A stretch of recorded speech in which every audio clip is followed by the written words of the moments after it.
5 নম্বর হচ্ছে কারণ, মূল কারণ এবং আরোগ্যের সহায়ক ও অন্যান্য বিষয় সম্বন্ধে অবহিত হওয়া। আচ্ছা, এই বাংলা অসুবিধা হচ্ছে না তো কারণ? তাহলে ইংরেজিতেও আছে attention to exciting and fundamental causes, 5 নম্বরটা হচ্ছে and other circumstances as helps to cure। 5 নম্বরটা খুব ইম্পর্টেন্ট, সবই ইম্পর্টেন্ট, 5 নম্বরটা ইম্পর্টেন্ট। 6 নম্বর হচ্ছে রোগের সমষ্টিগত লক্ষণই হইল রোগ।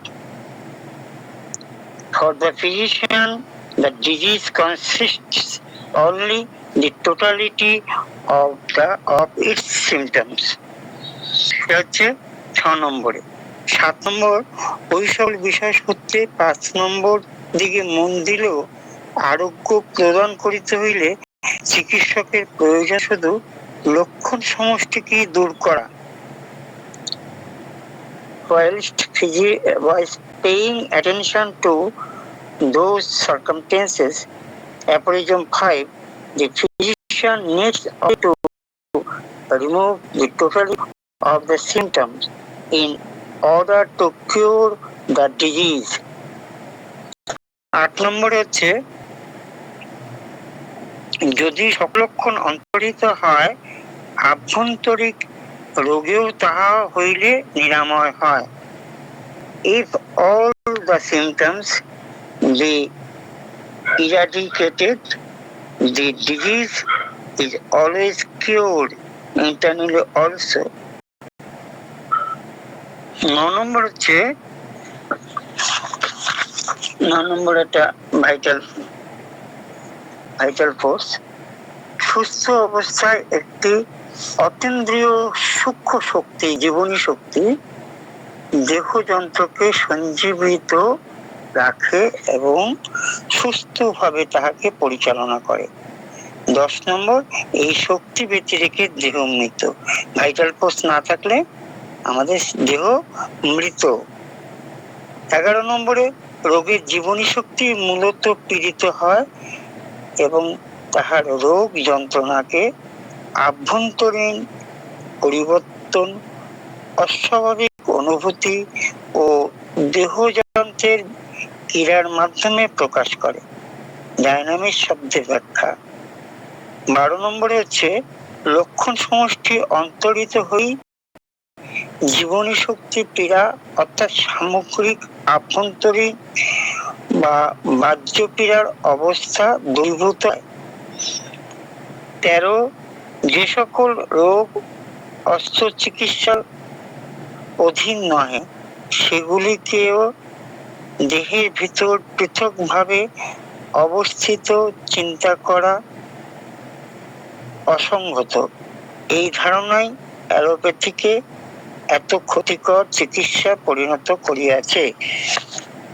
এত ক্ষতিকর করে to regard those diseases that are not surgical as a peculiar distinct thing residing in the human frame in an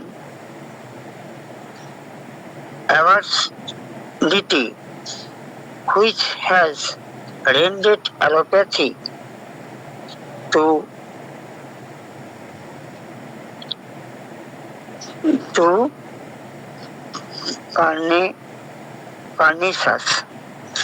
pernicious। এটা হচ্ছে 13 নম্বরে বলছে, 13 নম্বরে বলছেন যে সকল রোগ অস্ত্র চিকিৎসার অধীন নয় সেগুলিকে দেহের ভিতর পৃথকভাবে অবস্থিত চিন্তা করা অসঙ্গত। এই ধারণায় অ্যালোপ্যাথিককে এত ক্ষতিকর চিকিৎসায় পরিণত করিয়াছে। 14 নম্বর, আরোগ্য যোগ্য যাহা কিছু রোগ চিকিৎসকের কাছে রোগ লক্ষণ রূপে ধরা দেয়। 15 নম্বর হচ্ছে জীবনী শক্তির পীড়া এবং তার ফলে উদ্ভূত লক্ষণ সমূহ অভিন্ন। 16 নম্বর, কেবলমাত্র রোগ উৎপাদক সূক্ষ্ম শক্তি দ্বারাই জীবনী শক্তি পীড়িত হয়। আবার সেইভাবে ঔষধের সূক্ষ্ম ক্রিয়ার দ্বারাই আরোগ্য লাভ হয়। চিকিৎসকের 17 নম্বর, চিকিৎসকের প্রয়োজন কেবল রোগ লক্ষণকে দূরীভূত করা, তা হইলে সমগ্র রোগ দূরীভূত হইবে। 18 নম্বর, ঔষধ নির্বাচনের জন্য লক্ষণ সমষ্টি একমাত্র পথ প্রদর্শক। 19 নম্বরে, ঔষধ সমূহ স্বাস্থ্যের বিকৃতি উৎপাদন করতে পারে বলিয়াই তাহারা রোগজনিত লক্ষণ সমূহ দূর করিতে পারে নতুবা নহে।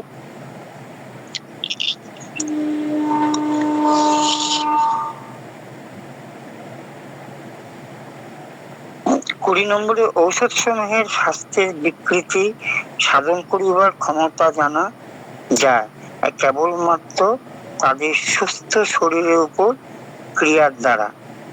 21 নম্বরটা ইম্পর্টেন্ট, বলছেন সুস্থ শরীরে ঔষধ সমূহের যে বিকৃতি সাধন করে তাহাই একমাত্র বিষয়, যাহা হয়েছে আমরা তাহাদের রোগ আরোগ্যকারী ক্ষমতা জানিতে পারি।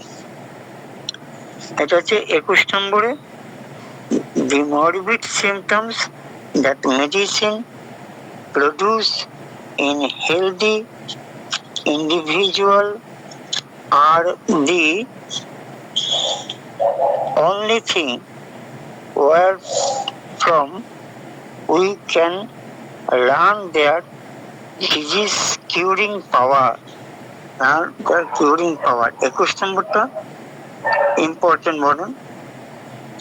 তারপর হচ্ছে 22 নম্বরে, অভিজ্ঞতা হইতে যদি জানা যায় যে রোগের সদৃশ্য লক্ষণ প্রকাশক ঔষধ দ্বারা নিশ্চিত ও স্থায়ীভাবে রোগ নিরাময় হইবে, তা হইলে আমরা অবশ্যই আরোগ্যের জন্য সদৃশ্য লক্ষণ প্রকাশক ঔষধি নির্বাচন করিব। কিন্তু যদি দেখা যায় রোগ নিশ্চিত ও স্থায়ীভাবে বিপরীত লক্ষণ প্রকাশক ঔষধ দ্বারা আরোগ্যপ্রাপ্ত হইবে, তা হইলে আমরা বিপরীত লক্ষণ বিশিষ্ট ঔষধ নির্বাচন করিব। 23 নম্বরে হচ্ছে স্থায়ী রোগ লক্ষণ বিপরীত লক্ষণ বিশিষ্ট ঔষধ অ্যান্টিপ্যাথিক দ্বারা আরোগ্য প্রাপ্ত হয় না। 24-25 এতদ্ব্যতীত চিকিৎসা পদ্ধতি হইল হোমিওপ্যাথি, সদৃশ্য লক্ষণ বিশিষ্ট ঔষধ দ্বারা চিকিৎসা অভিজ্ঞতা হইতে জানা যায়, তাহাই হইল একমাত্র হিতকারী পদ্ধতি। 26 নম্বরে, ইহা নির্ভর করে প্রকৃতির আরোগ্য নীতির উপর। জীবন্ত দেহে একটি প্রবলতর ঔষধ সদৃশ্য রোগ প্রকৃতিকে বিভিন্ন অন্য একটি রোগকে সূক্ষ্মভাবে স্থায়ী রূপে ধ্বংস করিতে পারে। 27 নম্বর, অতএব ঔষধের আরোগ্যকারী ক্ষমতা নির্ভর করে সদৃশ্য লক্ষণের উপর। 28-29 এই আরোগ্য নীতির ব্যাখ্যা। 30-33 প্রাকৃতিক রোগ অপেক্ষা ঔষধজ শক্তির দ্বারা দেহের স্বাস্থ্য পরিবর্তিত হওয়া প্রবণতা অধিকতর। এবং 34-35 হোমিওপ্যাথি আরোগ্য নীতি সত্যতা প্রমাণিত হয় পুরাতন পীড়ার অসদৃশ্য লক্ষণ ও চিকিৎসার ব্যর্থতার দ্বারা। এখানে দুইটি অসদৃশ্য রোগ একই দেহে মিলিত হইলে তাহা পরস্পরকে দূরীভূত করিতে বা আরোগ্য প্রদান করিতে পারে না।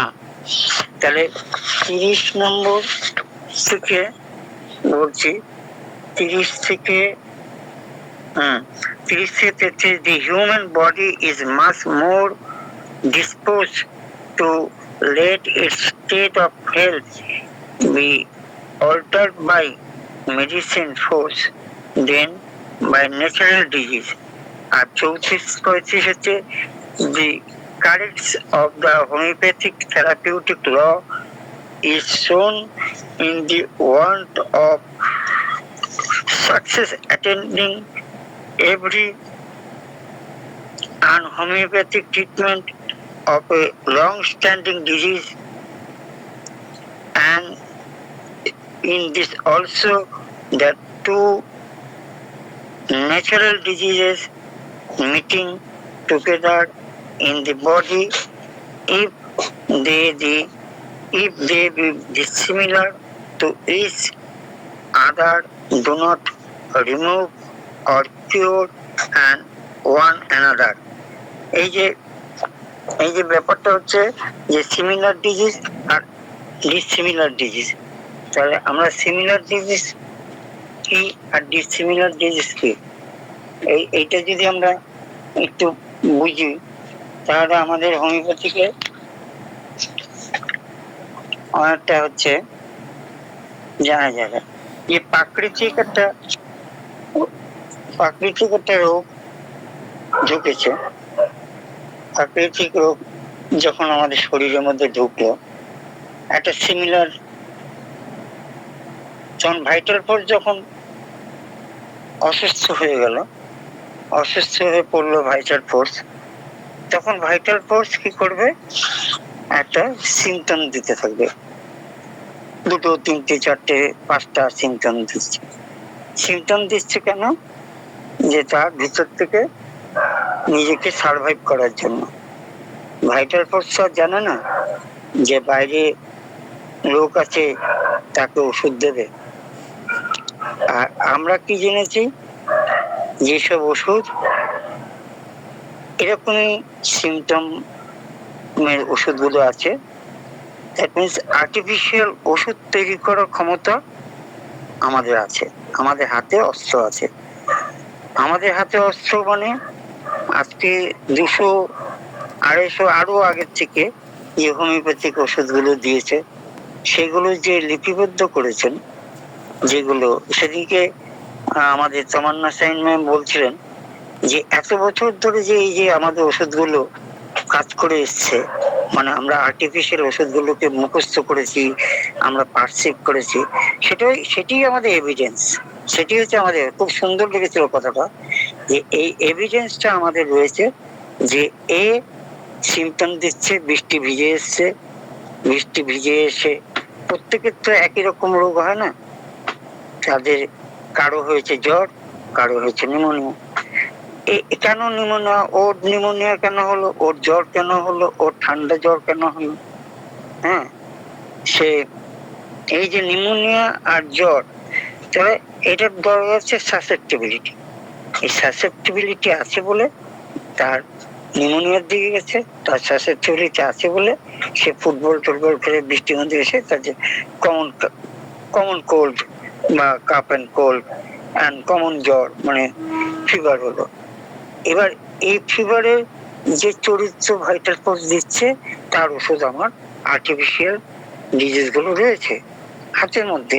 এবার আমি তার জিহ্বা দেখলাম, tip of the tongue, triangular red and tip of the tongue. এই যে আর্টিফিশিয়াল ডিজিজ গুলো আমরা ওইদিকে যাচ্ছে না, আমরা সবাই জানি এটা রাস্টক্স হবে সিমটম। হ্যাঁ, এই যে রাস্টক্স দিলাম, এই রাস্টক্স কি একটা আর্টিফিশিয়াল ডিজিজ ঢুকিয়ে দিলাম। এবারে আমি তার জানতে পারলাম তার ইন্টেন্সিটি কত, তার ফ্রিকোয়েন্সি কত। ফ্রিকোয়েন্সি মানে সে কত পাওয়ারের প্যারামিটার রয়েছে, দেখা যাচ্ছে ও 20 পাওয়ারের প্যারামিটার রয়েছে। আমি 30 দিয়ে দিলাম, তাহলে এই যে 30 আমি তাকে দিলাম আর্টিফিশিয়াল ডিজিজ থেকে। এটি হচ্ছে সিমিলার ডিজিজ বলেই সেই সাসেপ্টিবিলিটি, এই সিমিলার ডিজিজটা কে ভাইটাল ফোর্স গ্রহণ করে ফেললো, টুক করে টেনে নিল, সে পেনিট্রেট করে নিল যে আমারই সমলক্ষণের একটা ওষুধ এসছে। আমি এবারে ভিতরের যে রোগটা সেটা ছিল উইকার, আর বাইরে আর্টিফিশিয়ালটা ছিল স্ট্রঙ্গার। এই আর্টিফিশিয়াল রোগী উইকারটাকে হাঁটিয়ে দিলে এবং যে দোষটা রয়েছে সেটা কিছু সময়, কিছু ঘন্টা বা একদিনের 12 ঘন্টা মানে একদিনের জন্য সে থেকে আবার বিলুপ্ত হয়ে গেল, ভাইটাল ফোর্স সুস্থ হয়ে গেল। এই যে সিমিলার ডিজিজ, এই সিমিলার ডিজিজ আর ডিসিমিলার ডিজিজ। এত সুন্দর করে লিখেছেন উনি এই 30। আমি করোনার সময় এগুলো বসে বসে বসে বসে খাতার মধ্যে, এমনি কি করব বাড়িতে বসে আছি, লিখে লিখে পড়েছি। সেইগুলো খাতাগুলো আছে, এমনি বসে বসে এই বই সেই বই দেখে। এবার ডিসিমিলার ডিজিজটা কি? আমার শরীরের মধ্যে একটা ডিজিজ ঢুকে রয়েছে। আর সাসেপ্টিবিলিটি আমি কোথা থেকে পেলাম? সাসেপ্টিবিলিটি পেয়েছি আমার জন্মের সময় থেকে। আমি যেই বংশে বিলং করছি, যেখান থেকে এসেছি, তার মধ্যে তাদের যে পূর্বপুরুষের সুনাম দুর্নাম যাই কিছু থাক, সবই তো আমি বহন করে নিয়ে এসেছি। বহন করে যখন বেরিয়েছি আমি, তখন সাসেপ্টিবিলিটি। এবার প্রাকৃতিক রোগ কি? প্রাকৃতিক রোগ আমার সাসেপ্টিবিলিটিটাকে ধ্বংস করার জন্য একটা একটা স্কিন ডিজিজ দিয়ে দিল, মাসি পিসি বলে যেটা বলে, স্কিন ডিজিজ বা একটা হাম তৈরি করে দিল। হাম তৈরি করে দেওয়া, হামের মধ্যে যে হলো যে মিজিলসটা আমরা যদি প্রাকৃতিকভাবে যদি নেচার ভাবে আমরা যদি ট্রিটমেন্ট করতাম, আমাদের কিছু হতো না। আমাদের সেই সাসেপ্টিবিলিটিটা অনেকটা খতম করে দিত। ভাইটাল ফোর্স খতম করার জন্য সেগুলোকে আমাদের শরীরের মধ্যে প্রকাশ করলো। এই যে প্রকাশ করলো প্রাকৃতিক ডিজিজ, সেই প্রাকৃতিক ডিজিজ থেকে আর যদি আমরা উল্টোপ্যাথি করি, তাহলে সেটা বসিয়ে দেওয়ার পরে সেটা আমাদের শরীরে একটা জায়গায় সে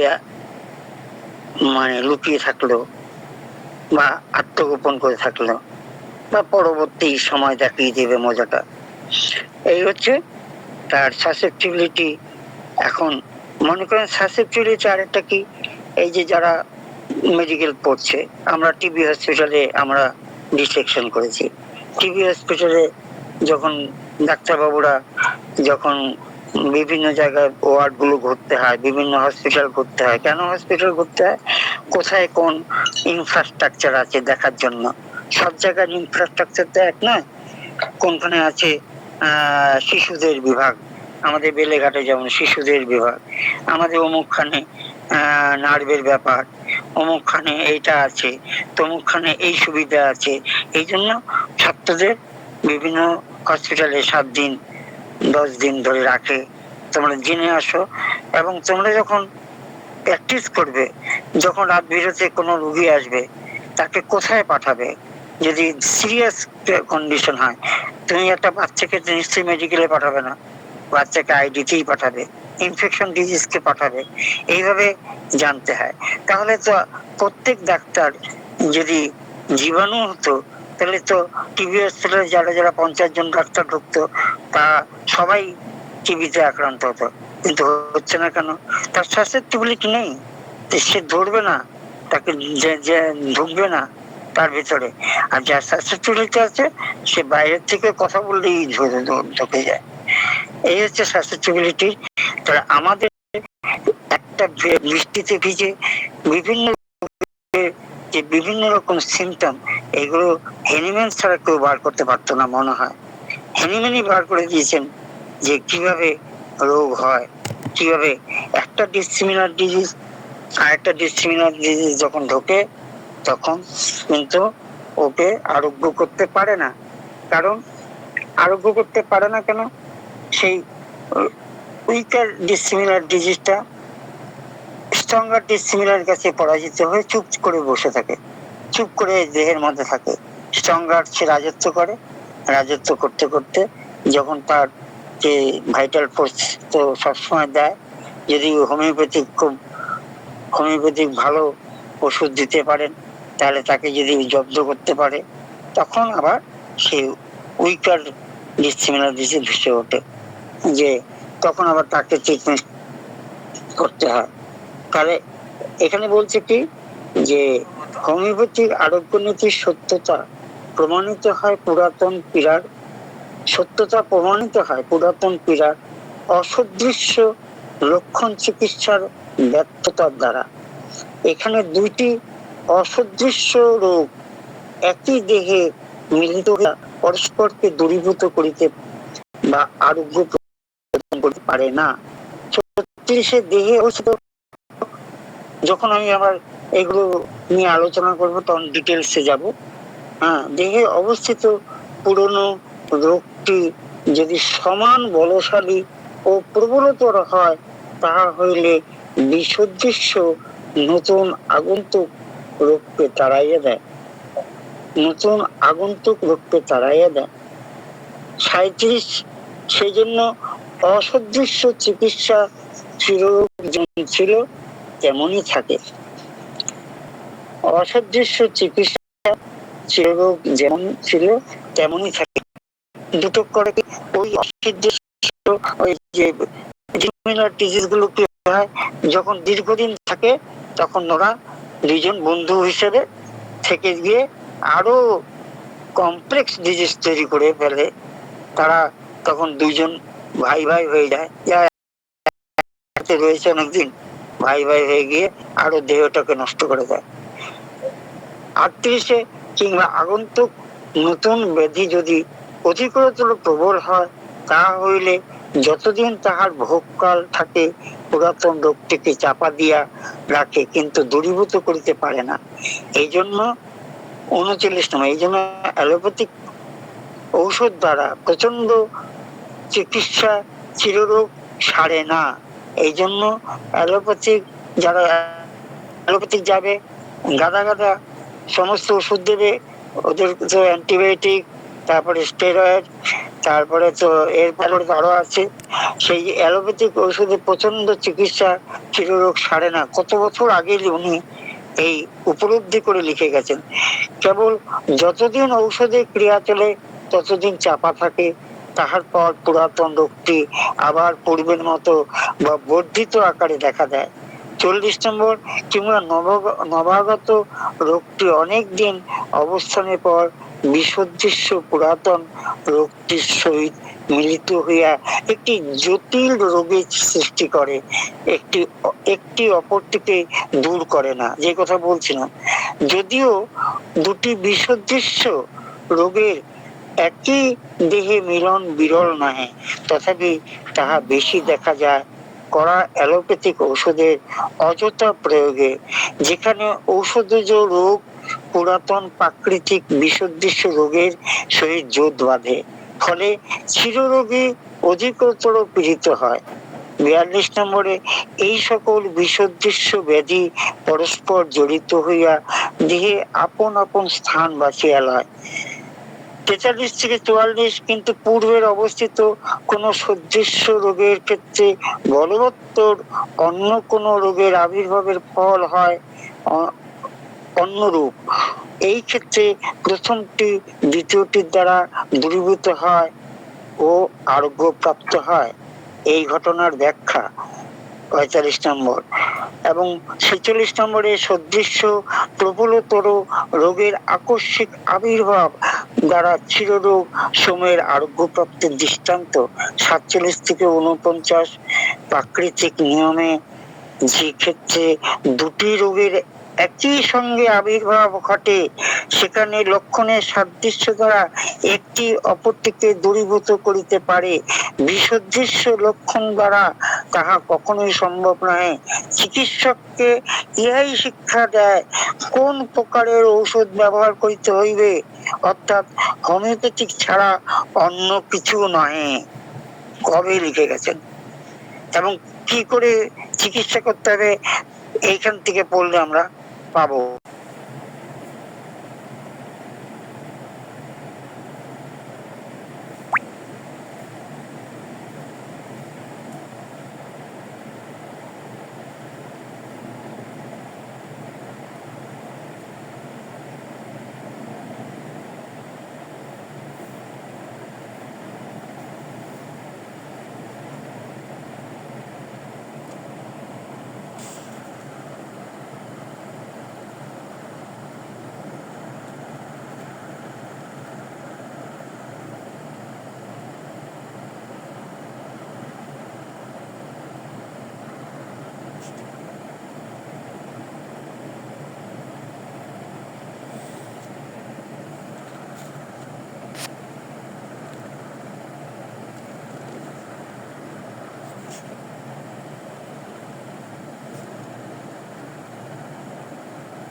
57তে অ্যান্টিপ্যাথিক বা সাময়িক উপশমকারী চিকিৎসার বিপরীত ক্রিয়া বিশিষ্ট ঔষধ দ্বারা একটি লক্ষণ ধরিয়া চিকিৎসা করা হয়। উদাহরণ, 58তে এই অ্যান্টিপ্যাথিক ঔষধ পদ্ধতি একটি লক্ষণকে উদ্দেশ্য করিয়া চিকিৎসা করা হয় বলিয়া পূর্ণ তাহা নয়, দীর্ঘস্থায়ী পীড়ার সাময়িক উপশম দিলেও তাহার পরে ইহা বৃদ্ধি আনয়ন করে। 59 কতকগুলি অ্যান্টিপ্যাথিক চিকিৎসার ক্ষতিকর প্রভাব। 60 হচ্ছে উপশমকারী ঔষধের ক্রমবর্ধিত মাত্রা পুনঃ ব্যবহার কখনোই পুরাতন রোগ সারে না, বরং ক্ষতি করে।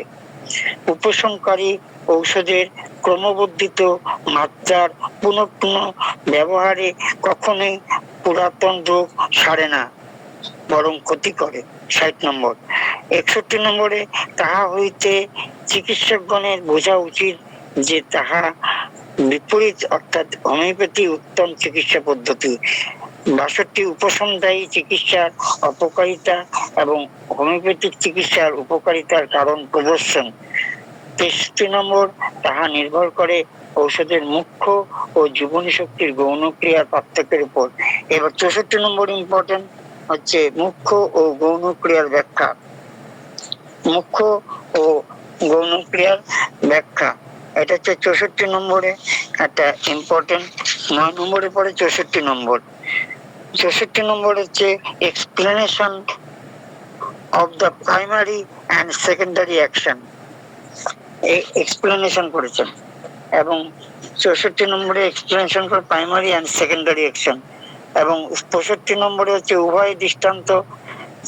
আবার 66 নম্বরে চিকিৎসা স্বল্পমাত্রার হোমিওপ্যাথিক ঔষধের প্রভাবে যে সামান্য প্রতিক্রিয়া উৎপন্ন হয় তাহা স্বাস্থ্য পুনঃপ্রতিষ্ঠিত হওয়ার পক্ষে সহায়ক হয়।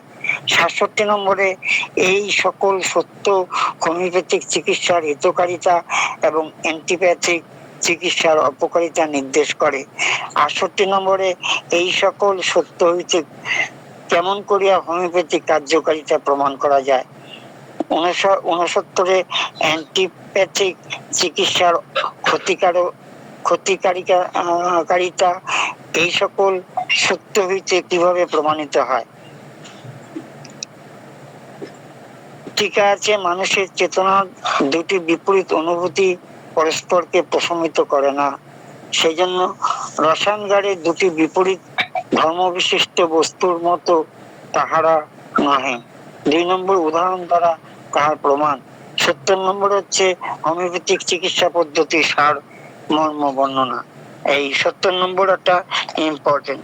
70 নম্বরে short summary of the homeopathic system of medicine, এই 70 নম্বর খুব ইম্পর্টেন্ট, এখানে বর্ণনা করেছেন। 71 নম্বরে আরোগ্যের জন্য প্রয়োজন 3টি বিষয়। আরোগ্যের জন্য প্রয়োজন 3টি বিষয়। এক হচ্ছে রোগ সম্বন্ধে অনুসন্ধান, ঔষধ। 2 নম্বর হচ্ছে ঔষধের ক্রিয়া সম্বন্ধে অনুসন্ধান, আর 3 নম্বর হচ্ছে তাহার যথাযথ প্রয়োগ। তাহলে কি লিখেছেন এটা?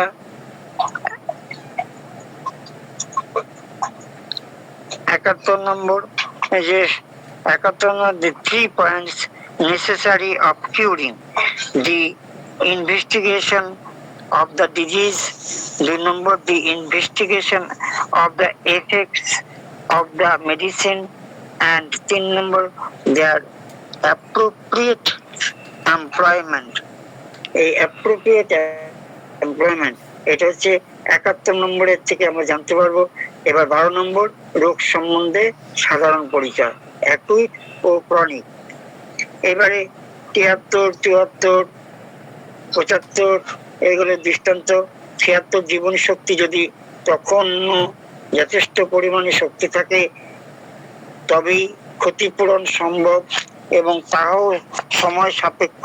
সেই সঙ্গে যদি মূল ব্যাধিকে হোমিওপ্যাথি মতে নির্মূল করা হয়। 77 অযথা নামধেয় ক্রনিক রোগসমূহ। 78 নম্বর যথার্থ ক্রনিক রোগসমূহের দ্বারা যাহা ক্রনিক রোগ বীজ হইতে উৎপন্ন। ৭৯ নম্বরে সিফিলিস ও সাইকোসিস। ৮০ থেকে ৮১ সোরা সকল প্রকৃতির ক্রনিক রোগ সমূহের প্রসূতি। সকল প্রকৃত ক্রনিক রোগ সমূহের প্রসূতি সিফিলিস ও সাইকোসিস ব্যতীত। টিকা সাধারণ নিদান শাস্ত্রে। ৮২ নম্বর, যদিও সোরা ও সোরা বিষনাশক বহু ঔষধ আবিষ্কৃত হইয়াছে, তথাপি প্রত্যেকটি ক্রনিক রোগের ক্ষেত্রে সেগুলি নির্বাচন খুব সাবধানে ও বিবেচনার সহিত করিতে হইবে। এখানে এই ৮২ পর্যন্ত আমার পাঠ্য। ৮৩ নম্বর থেকে আরম্ভ হয় রোগ চিত্র, মানে কেস টেকিং। রোগ চিত্র ধারণা করিবার জন্য কি প্রয়োজন, এটা অন্য কেউ পড়াবেন। তা আমাকে বলা হয়েছে যে আপনি ১ থেকে ৮০, এখন ৮০ না ৮২ পর্যন্ত আপনি আলোচনা করবেন। এখন হ্যানিম্যান লিখেছেন যে এই যে হোমিওপ্যাথিকের এইটা যে গবেষণা পত্র, সেই সম্বন্ধে একটু পড়ছি, কিভাবে উনি এত নিরলস ভাবে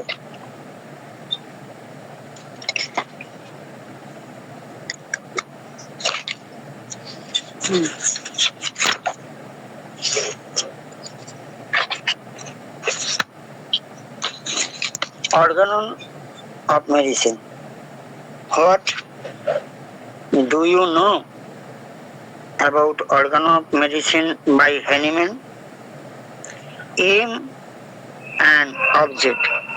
The aim and object of Hahnemann for writing organon was to present to the medical profession the doctrines, merits, and the practical instruction for the practice of homeopathy in a logical and elaborate way. Homeopathy being an entirely new system of medicine, therefore it was exposed to bitter criticism from the whole medical profession. Hahnemann took special care to state only the facts on the basis of his experience and which could be verified by any physician.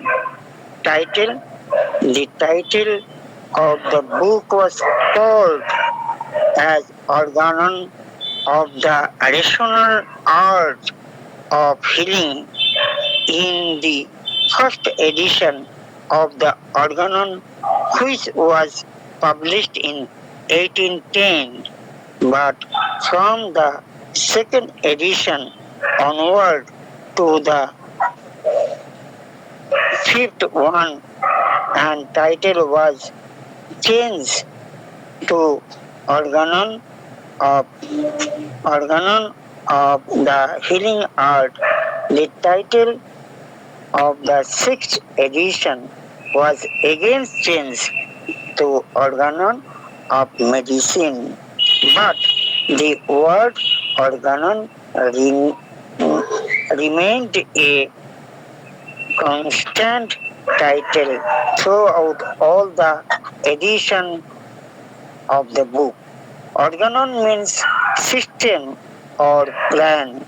This book has a definite system of presenting the doctrines and practical instruction of the homeopathic practitioner. Therefore, the word organon in the title of the book remained as it is in all editions of the book. Motto: the motto on the title page of the first edition was coupled from poet Gillard, the English version of which runs thus: the truth we mortals need us blessed to make and keep, the all-wise slightly covered over, but did not bury deep. This motto was changed in a later edition by the word Audosepari, Audaseperi, Audosepari, which means dare to speak the truth, dare to speak the truth. This motto is challenge to the medical profession because the physician of those days could not dare to speak the truth and had their say against the authorities even if they held right opinion on solid grounds. Punishment given to Socrates,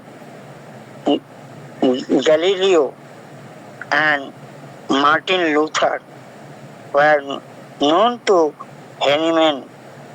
Even then, he dared to put on the motto Odo Sefari on the title page of his organon. The result was as expected. Hahnemann was looked down, hated, and shunned by the medical profession and ultimately had to leave Germany for Paris, where he found fame and fortune. Edition of Organon, Hahnemann was a very critical and open-minded scientist. He wanted to present to the physicians his latest discoveries and opinion to keep them up to date knowledge of homeopathy. Therefore, after a few years, he would publish the new edition of the Organon for the profession. During his lifetime, he revised the published 5 times new edition. The first edition was published in 1810, the second edition 1819, the third edition in 1824, the fourth edition in 1829, and the fifth edition in 1833. The sixth edition was completed in 1842, but could not be published during his life as Hahnemann died on July 2nd, 1843. এবং একজন বলেছেন যে ফেব্রুয়ারি 20th ফেব্রুয়ারি 1842-তে উনি পাবলিশারকে বলেছেন, mister কে বলেছেন যে আমি এইমাত্র আমার 6th এডিশন কমপ্লিট করেছি, তুমি ছাপানোর ব্যবস্থা করো। সেই নিয়ে একটা চিঠি লিখেছিলেন, সেই চিঠিটা আছে, যারা যারা গবেষণা করে দেখেছেন সিরিজটা, তাহলে এই যে 6th এডিশন করেছে, এতভাবে উনি রিসার্চ গবেষণা করে করে আমাদের হাতে একদম তুলে দিয়েছেন, কিন্তু এটা ছাপানো হয়নি। উনি মারা গেলেন 1 বছর পরেই। The manuscript of the 6th edition was in possession of his French wife Melanie de Harbelly.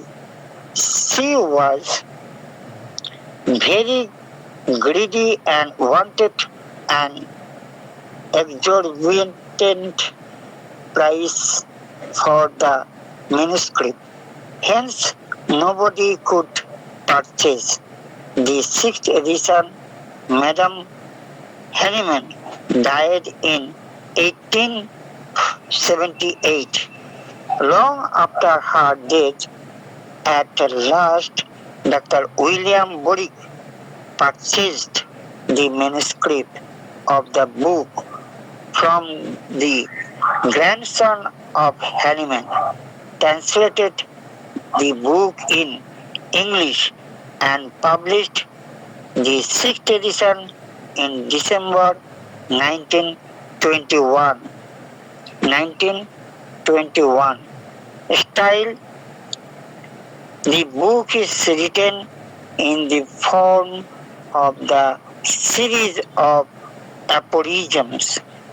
Each aphorism has an idea which is followed by another idea having a logical sequence.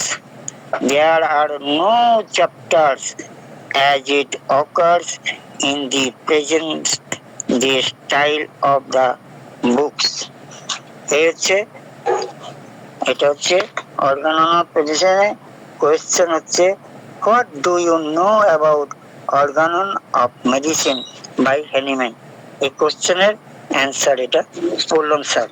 এবারে যদি আমরা অল্প একটু গুরুদেবের প্রথম বাণীটা যদি পড়ি, সেই প্রথম বাণীটা হচ্ছে,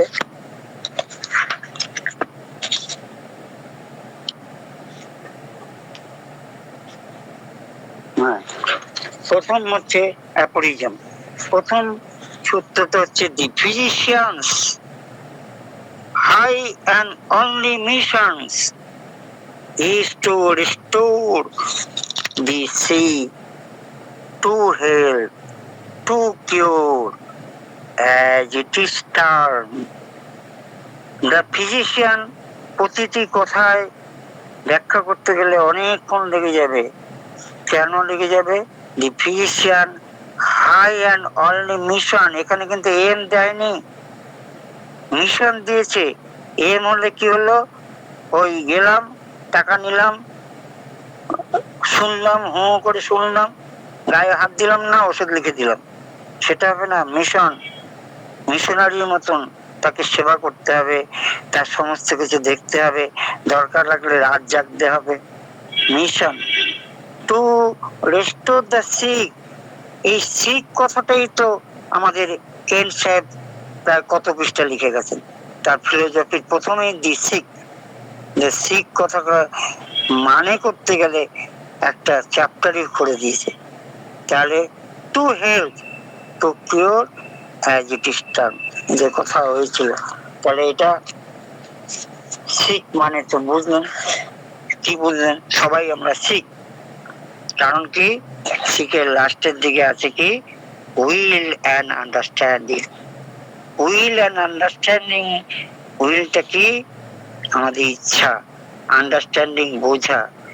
দেখবেন অনেকে কত সুন্দর স্কুল কলেজে এত সুন্দর সুন্দর মজার মজার কথা বলে, অন্য বন্ধুরা আন্ডারস্ট্যান্ডিং এ কি সুন্দর হাসি ঠাট্টা করলো, কিন্তু যে বুঝতে পারলো না সে রাগ করে ঝগড়া আরম্ভ করে দেবে।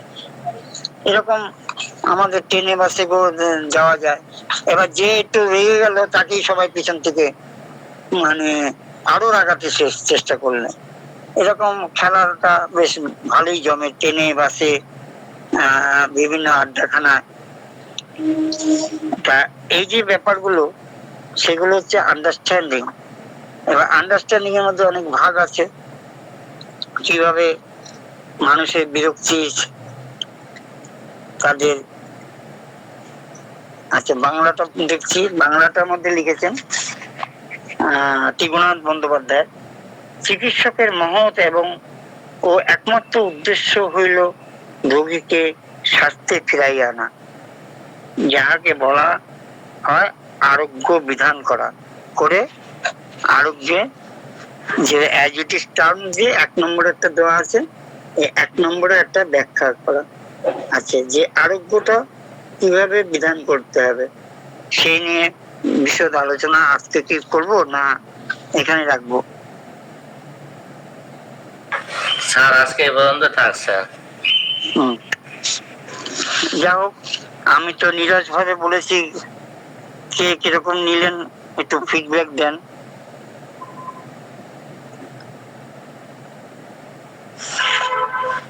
জি, কোনো স্যার যদি ফিডব্যাক দিতে চান তাহলে দেবেন প্লিজ। আসলে বিষয়টা এত নির্লস জিনিস জি স্যার টোটাল সামারিটা বলার চেষ্টা করছেন, সুন্দর হয়েছে। তবে আমার মনে হয় এটাকে স্যার যদি হয়তো 1 থেকে 5 অথবা 1 থেকে 10 এইভাবে আলোচনা করে একটা সামারাইজিং আমাদের দিয়ে দেন, আমরা যাতে এটা নোট করতে পারি বা সহজে এটা বুঝতে পারি, এরকম হলে মনে হয় ভালো হয়। একবার 80টা একটু মনে রাখা কঠিন হবে, অথবা 1 থেকে 5 অথবা 5 থেকে 10 এইভাবে 5টা সূত্র আলোচনা করলেন, এরপরে একটু যদি বুঝে দিতেন আমরা ওইটা একটু সংক্ষিপ্ত সামারিটা নোট করে নিলাম, তাহলে এইভাবে আমার কাছে মনে হয় ভালো হবে। আর স্যার যে চেষ্টা করেছেন অনেক সুন্দর হয়েছে, ধন্যবাদ স্যারকে। Thank you. না আমি ভাবছি কি কিভাবে নিরস লাগছে নাকি। হ্যাঁ,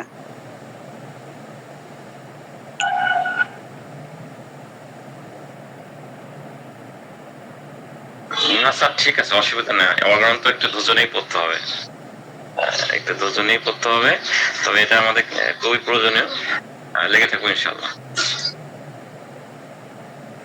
জি আলহামদুলিল্লাহ। আসলে বিষয়টা স্যার আমার মাথা অনেক খারাপ, বুঝি না, আমি অনেক বাংলায় বুঝি না, ওর কারণে অনেক থেকে দুর্বোধ্য লাগে আমার কাছে।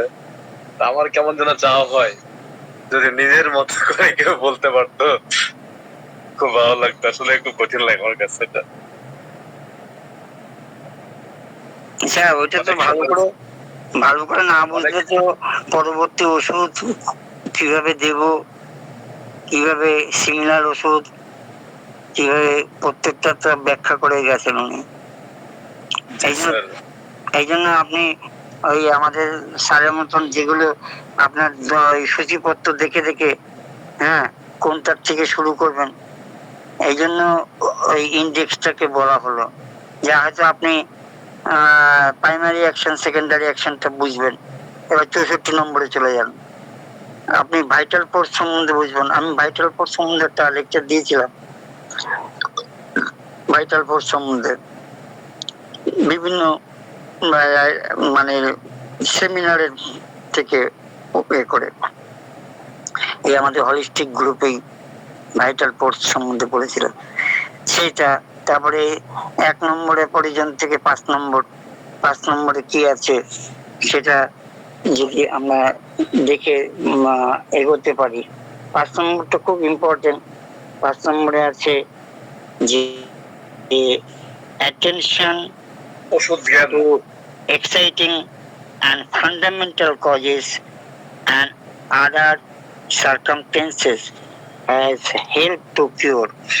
কিভাবে আমরা কিওর করব সেদিকে 5 নম্বর আছে। 1 নম্বরে যেমন আমাদের মিশন দিয়েছে, 5 নম্বরে দিয়েছেন।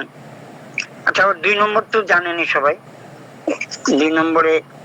2 নম্বরে দিয়েছে যে আরোগ্য বিধানে উচ্চতম আদর্শ হইল দ্রুত, বিনা কষ্টে এবং স্থায়ীভাবে স্বাস্থ্যের পুনরুদ্ধার, কিংবা স্বল্পতম সময়ের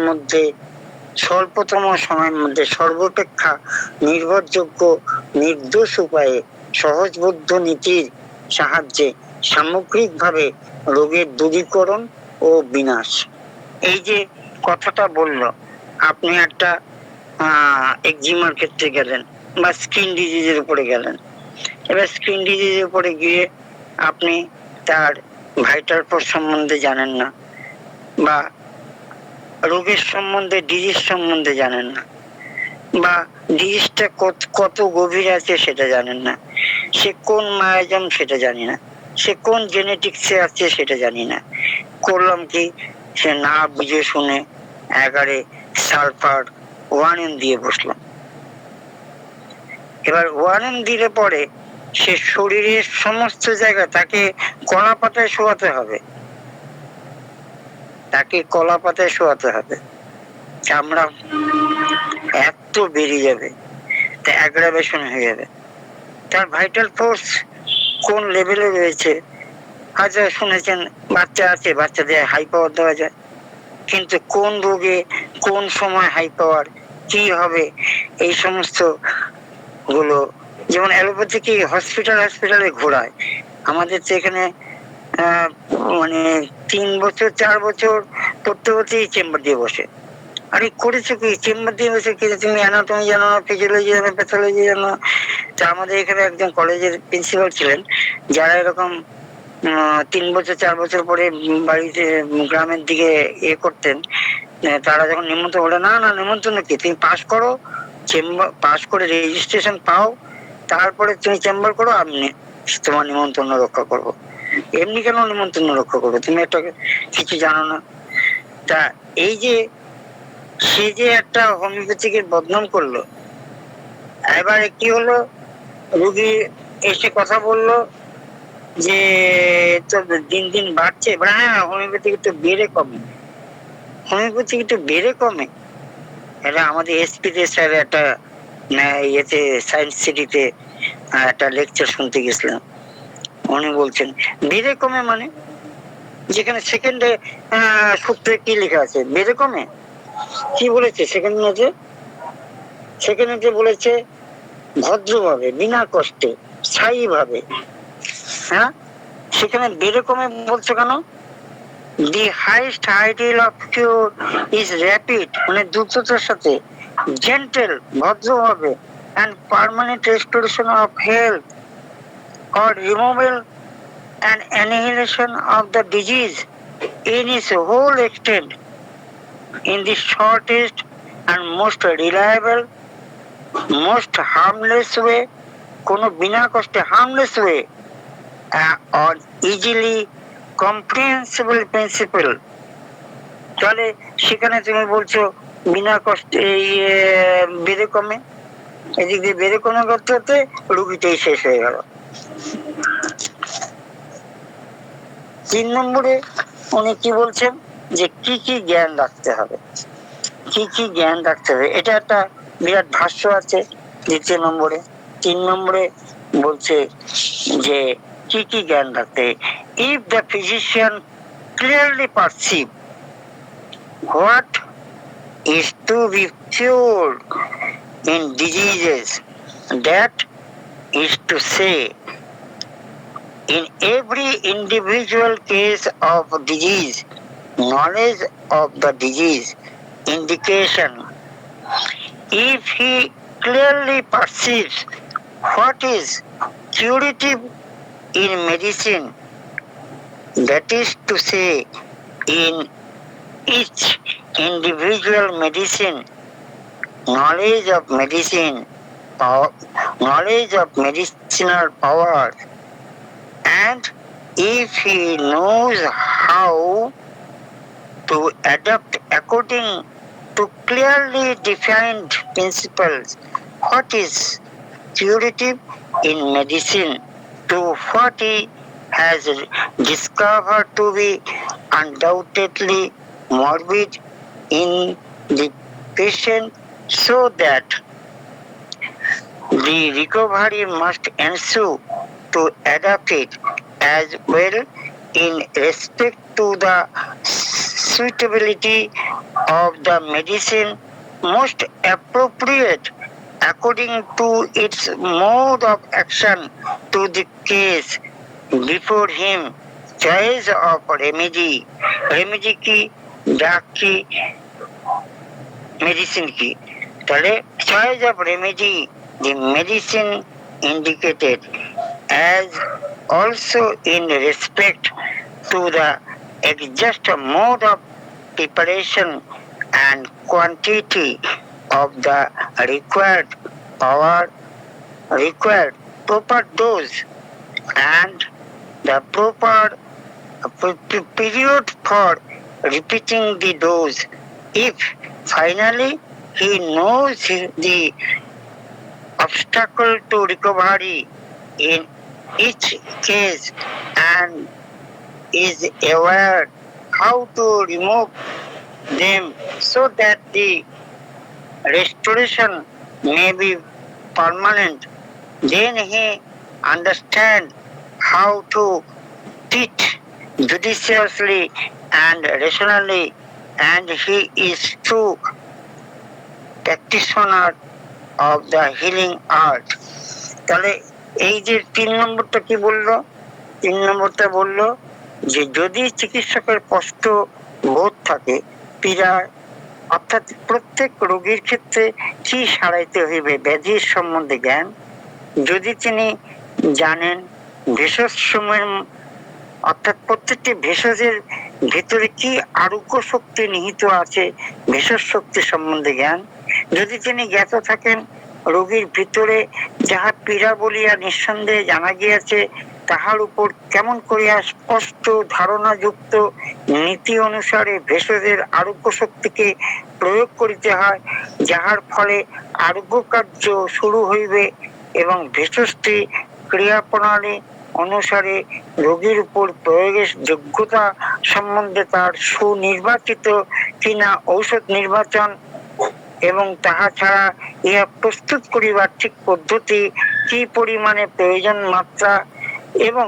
পুনঃপ্রয়োগ করিবার উপযুক্ত সময়, এবং পরিশেষে প্রত্যেকটি আরোগ্যের ক্ষেত্রে কি বাধা ও তাহা কি উপায়ে দূরীভূত করা যায়, যাহাতে আরোগ্য বিধান স্থায়ী হইতে পারে। চিকিৎসকের এই সকল যদি জানা থাকে, তাহলে সুবিজ্ঞতা ও বিচার বুদ্ধিসম্মত ভাবে কি প্রকারে চিকিৎসা করা যায় তখন তাহার বোধগম্য হইবে, এবং তিনি তখন আরোগ্য নৈপুণ্যে প্রকৃত চিকিৎসক। কত সুন্দর 3 নম্বরে বলেছেন। এইসব জ্ঞান আমাদের, অ্যানাটমি জ্ঞান নেই, ফিজিওলজি জ্ঞান নেই, প্যাথোলজি জ্ঞান নেই, আমাদের মেডিসিনের জ্ঞান নেই, প্র্যাকটিস অফ মেডিসিন জানে না, জ্বরের কি কি সিমটম, কমন সিমটম জানে না। কমন সিমটম না জানলে আনকমন সিমটম কি করে বার করবে? তাহলে পড়াশোনা তো করতেই হবে, ফাঁকির এখানে কোনো জায়গা নেই। কারণ আমরা সৈনিক, আমরা হ্যানিম্যানের সৈনিক। আমাদের কোনো ফাঁকি দিলে, এবং নিরলস ভাবে আজকে উনি মৃত্যুর আগ পর্যন্ত প্র্যাকটিক্যাল এবং গবেষণালব্ধ এবং অক্লান্ত পরিশ্রম করে উনি যেসব দিয়ে গেছেন, আমরা কোনো ওই আজকে এটা অন্যরকম কথা বলবো, এই ইয়ে আসলো, বাড়ির লোক শালি বর আসলো, নিয়ে মাংস এনে খাওয়ালাম, চেম্বার গেলাম না, এই করলে আমাদের হবে না। আগের থেকে জানাতে হবে আমরা হচ্ছে পরোপকারী, আমরা হচ্ছে কি পরিষেবা দেওয়ার জন্য আমাদের ঈশ্বর উপর থেকে পাঠিয়েছেন। অতএব আমাদের আর সময় নেই। তোমাদের সাথে তোমরা আসো, তোমরা আনন্দ ফুর্তি করো। আমাদের জেন কাঞ্জিলা এরকম করতেন, ওনার টাইম হলো চেম্বার চলে গেল। জেন কাঞ্জিলা শুনেছি, সেরকম আমাদেরও সেরকম করা উচিত মনে করি, কিন্তু অনেকে পারে না। যাও, সেটা আস্তে আস্তে ঠিক হবে। তাহলে এইগুলো জানতে হবে। তার 4 নম্বরে কি বললো? যে সকল কারণ স্বাস্থ্যের বিশৃঙ্খলা আনয়ন করে এবং তার পীড়া উৎপত্তি ঘটায়, স্বাস্থ্যবান ব্যক্তিগণের নিকট হইতে সেইগুলিকে কেমন করিয়া দূরে রাখা যায়, এসব তথ্য তাহার চিকিৎসকের জানা থাকিলে তিনি স্বাস্থ্য সংরক্ষকও বটেন। বাবা, স্বাস্থ্য সংরক্ষকও বটেন।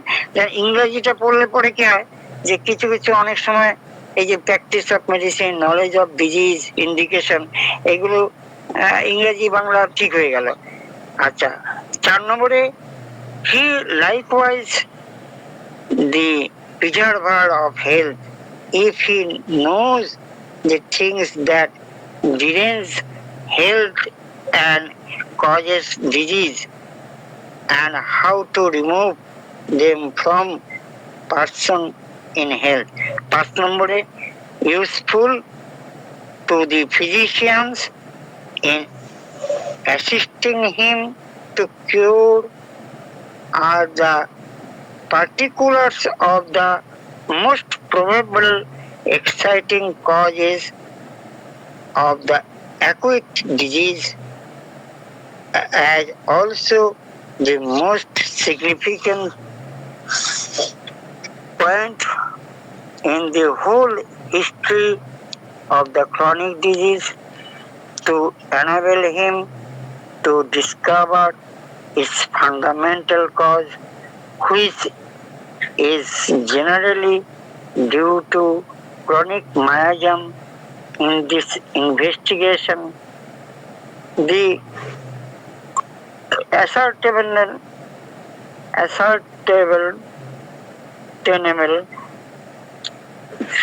physical constitution of the patient, physical constitution, especially when the disease is chronic, is normal, is moral and intellectual character, is occupation, mode of living and habits, and social and domestic relation, his age, sexual function, and etc. are to be taken into consideration. তাহলে তার সমস্ত কিছু নিয়ে আমাদের চিকিৎসা করতে হবে। তার সেক্স প্রবলেম কেমন আছে, তার এজ, সে অকুপেশন, সমস্ত কিছু, তার ক্রনিক হলে কি নিতে হবে, তার রোগ আরোগ্য করিবার সহায়তার জন্য 5 নম্বর বলছি, রোগ আরোগ্য করিবার সহায়তার জন্য চিকিৎসকের জানা প্রয়োজন। অচির রোগ উৎপত্তির পক্ষে অতি সম্ভাব্য উদ্দীপনা কারণ, এক্সাইটিং কজ, এবং প্রাচীন পীড়ার সমগ্র ইতিহাসে বিশেষ বিশেষ জ্ঞাতব্য বিষয়গুলি যাহার দ্বারা তিনি কোনো প্রাচীন রোগবিষ দ্বারা উদ্ভূত পীড়ার মূল কারণ, ফান্ডামেন্টাল কজ সন্ধান পাইতে পারেন। এবং প্রাচীন পীড়া হচ্ছে ক্রনিক ডিজিজে। হ্যাঁ, এই সকল অনুসন্ধানের মধ্যে রোগীর দৈহিক ধাতু প্রকৃতি, বিশেষত প্রাচীন রোগে তাহার নৈতিক চরিত্র ও বুদ্ধিবৃত্তির, তাহার জীবিকা, সেই জীবিকা কি, যেমন আমাদের কেস টেকিং এর সময় আসে জীবিকা কি, জীবিকা দিয়ে অনেক রোগ হয়, জীবিকা দিয়ে, এবং জীবন ধারণের প্রণালী, সে কোথায় থাকে, তার অ্যাড্রেসটা কি, জলা জায়গায় থাকে না শুকনো জায়গায় থাকে, জীবন ধারণের প্রণালীর রীতিনীতি, তার সামাজিক সামাজিক লোকটা কিরকম আছে, বা আত্মীয় স্বজনের সাথে কেমন সম্পর্ক, বন্ধু বান্ধব আছে কিনা, ব্যক্তিগত সম্বন্ধ, তাহার বয়স, যৌন বৃত্তি প্রভৃতি বিষয়ে অবহিত হইতে হইবে।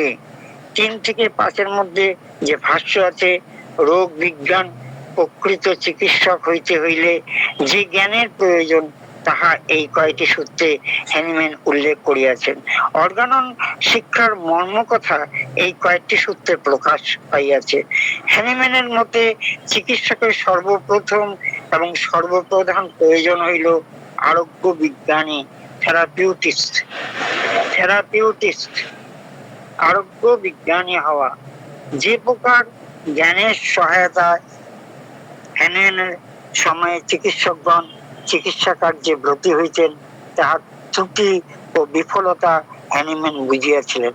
তিনি এই কথাই স্পষ্টভাবে নানা প্রবন্ধে ভিতর দেয়া ঘোষণা করিয়াছেন যে রোগ বিজ্ঞান, ভেষজ বিজ্ঞান এবং তাহার প্রয়োগ বিজ্ঞানে হইল আরোগ্য নীতির মূল কথা। রোগ বিজ্ঞান, ভেষজ বিজ্ঞান এবং তাহার প্রয়োগ বিজ্ঞানে হইল আরোগ্য নীতির মূল কথা। তাহা হইলে এখন প্রশ্ন আসে, রোগ বিজ্ঞান বলিতে আমরা কি বুঝি? বিভিন্ন জাতীয় লক্ষণ সম্মিলিত এক একটি রোগের নাম ধরিয়া যে গ্রন্থ সংকলিত হইয়াছে এবং তাহা অবলম্বন করিয়া যে চিকিৎসা পদ্ধতি গড়িয়া উঠিয়াছে, তাহাকে কি রোগ বিজ্ঞান বলিয়া বুঝিতে হইবে? এই প্রকার চিত্রের প্রত্যেকটি রোগের কেবল একই প্যাটার্ন, একই ছাঁচ আমাদের মনশ্চক্ষে প্রতিফলিত হয় এবং সেই বাধা ধরা ছকে ফেলিয়া প্রত্যেকটি রোগীর চিকিৎসা ব্যবস্থা করা হয়। এখানে রোগ হইল মুখ্য, রোগী হইল গৌণ।